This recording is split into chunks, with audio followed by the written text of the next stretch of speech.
Compte rendu de la réunion du Conseil des ministres du mercredi 5 février 2025. Son Excellence, Madame le gouverneur de la province du Lualaba, a présidé ce mercredi 5 février 2025 la 7e réunion du Conseil des ministres du gouvernement provincial du Lualaba dans la salle du Conseil de l'hôtel du gouvernement. 8 points étaient inscrits à l'ordre du jour, à savoir 1. Lecture et adoption de l'ordre du jour. 2. Communication de son Excellence Madame le gouverneur de province. 3. Lecture et adoption du compte-rendu du 6e Conseil des ministres. 4. Présentation de la synthèse du rapport de la mission au poste de contrôle de Moutaka par le ministre des Transports. 5. Présentation et évaluation par le ministre des Infrastructures de l'état d'avancement des travaux des ouvrages exécutés par la province et les ETD à inaugurer en février et en juin 2025. 6. Évaluation de l'état de dégradation de la route Luilou par le ministre des Infrastructures. 7. Présentation des activités spécifiques actuelles des ministères. Et 8. Divers. 1. De la lecture et adoption de l'ordre du jour. Après lecture, l'ordre du jour a été adopté sans amendement. 2. De la communication de son Excellence Madame le gouverneur. Son Excellence Madame le gouverneur a débuté sa communication par annoncer le décès de M. Louis XIV Kiyombo Mwaka, 1 minute de silence observé en mémoire de celui qui fut un des grands partenaires du gouvernement provincial du Lualaba. De ce fait, ces obsèques seront prises en charge par le gouvernement provincial dont l'enterrement est prévu dans 10 jours à Lubumbashi. L'autorité provinciale a par la suite souligné la surséance de la marche de soutien au FRDC et à nos frères et sœurs de Goma, tout en informant aux membres du Conseil qu'il est envisageable de convier les confessions religieuses d'organiser les messes d'action de grâce et de prière en faveur de nos vaillants soldats.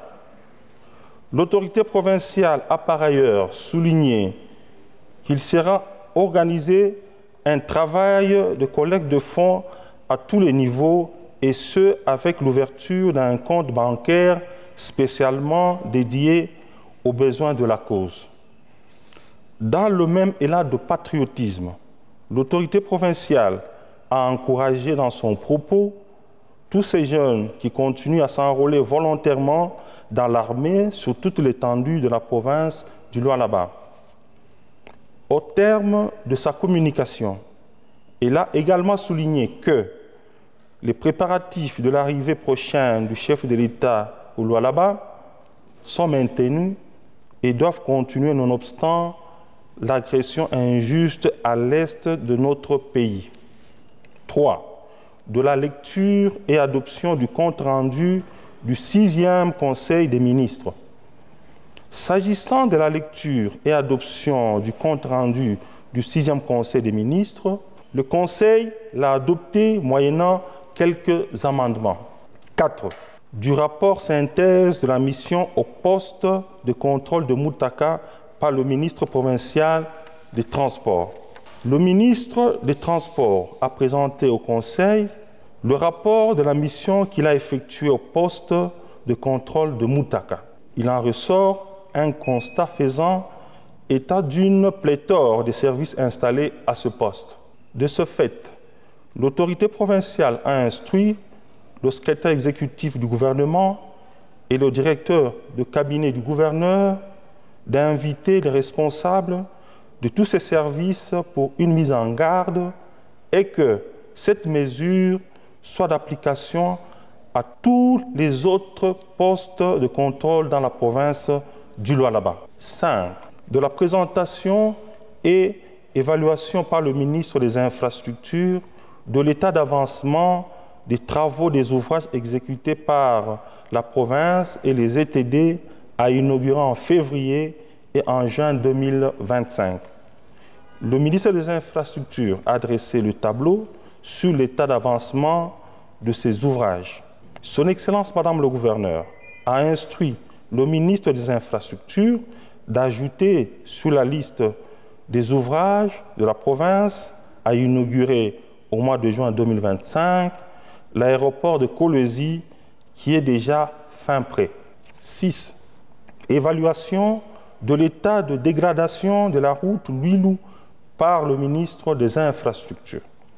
Le ministre des Infrastructures a présenté au Conseil la situation dégradante de la nationale numéro 39 dont les travaux sont en cours d'exécution. Sur le tronçon de Tchamanzaka, l'autorité provinciale a instruit le ministre des Infrastructures de se concentrer sur la qualité des travaux et de veiller à lutter contre les nids de poules constatés le long de la nationale numéro 39. Par ailleurs, elle a instruit au ministre concerné de prendre des dispositions contre le passage de gros camions dans la ville. 7. Présentation des activités spécifiques actuelles dans les ministères des Sports et de l'Agripel. Au ministère des Sports, le ministère des Sports a présenté les activités spécifiques de son secteur et l'autorité provinciale a par la suite instruit ce dernier à prendre des dispositions pour la construction de 2 stades omnisports en dehors des lieux déjà habités. Pour la sécurité des jeunes rollers, l'autorité provinciale a instruit le ministre des Sports de leur interdire de circuler sur les grandes artères et celui des affaires foncières de leur aménager un espace approprié pour leur activité sportive. Au ministère de l'Agripel et Affaires foncières, le ministre de l'Agripel et Affaires foncières a présenté les activités spécifiques de son secteur. Par la suite, l'autorité provinciale a instruit ce dernier que toute délocalisation de la population aux fins des exploitations minières ne peut être faite qu'après la construction des maisons de relocalisation et qu'il est désormais interdit de remettre de l'argent aux habitants concernés. 8. Divers. L'autorité provinciale a annoncé son itinérance à l'intérieur de la province en commençant par le territoire de Louboudi. Le ministre des Infrastructures a annoncé au Conseil que la destruction des digues à Kando est en cours. Le ministre de l'Agripel a fait savoir au Conseil l'existence de la péripneumonie bovine dans le territoire de Sandoa. Par conséquent, l'autorité provinciale a instruit le ministre concerné de disponibiliser les vaccins pour tous les territoires de la province du Lualaba afin de lutter contre cette épidémie. Le ministre provincial de l'Industrie a annoncé l'arrivée imminente du ministre national de l'Industrie pour inspecter les travaux qui s'effectuent dans la zone économique spéciale.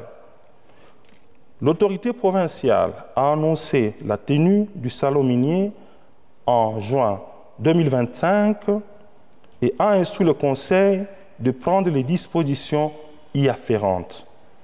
Commencée à 12h35, la réunion du Conseil a pris fin à 14h40. Je vous remercie.